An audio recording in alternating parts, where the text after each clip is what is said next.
Everyone, welcome to my channel useless updates. মায়ের বাড়ি এসে পুরো মনে হচ্ছে শরীরটা ছেড়ে দিয়েছে।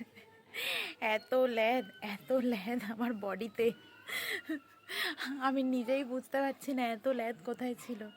সারাদিন শুধু ঘুমাচ্ছি, সকালে ঘুম থেকে উঠছি, খাচ্ছি, আবার ঘুমাচ্ছি, আবার মা উঠে কিছু খাওয়াচ্ছে, আবার খাচ্ছি, আবার ঘুমাচ্ছি, তারপর চান করছি, স্নান করে উঠে আবার খাচ্ছি, খেয়ে আবার ঘুমাচ্ছি, ঘুমিয়ে বিকেল হচ্ছে আবার খাচ্ছি।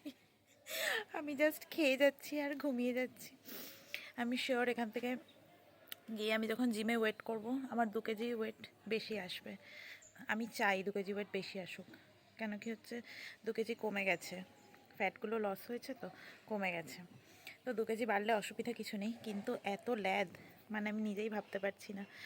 ভিডিও বানাবো কি, আমি ঘুমিয়েই আমার সময় কাটছে, ঘুমিয়েই যাচ্ছি, ভিডিও বানানোর আর সময় হচ্ছে না। এখন এই স্নান করে এলাম, তাই ভাবলাম যে একটা ছোট্ট করে একটা ভিডিও করি। এটা হচ্ছে ছাদ মায়ের, গাছে ভর্তি, মানে প্রচুর। বিকেলে মাকে দিয়ে ভিডিওটা করাবো যে মা বলো কী কী গাছ আছে এখানে। এদিকেও আছে, মানে প্রচুর, চারিদিকে ভর্তি, ঠিক আছে, গাছে ভর্তি। এদিকেও আছে, ওদিকেও আছে, গোটা ছাদটা। আরও গাছ ছিল, সেগুলো নিচে পাঠিয়ে দেওয়া হয়েছে, কারণ ছাদে প্রচুর প্রেশার পড়ছে।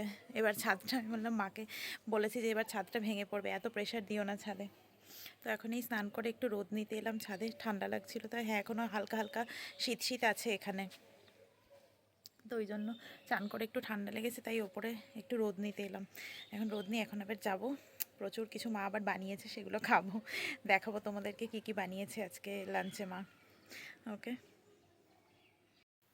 আজকে মা লাঞ্চে বানিয়েছিল ভাত, ঢ্যাঁড়স ভাজা, আলু, বেগুন, উচ্ছে, সজনে ডাঁটা দিয়ে তরকারি, কালকের মোচার তরকারি, আর পার্শে মাছ, প্রচুর কিছু।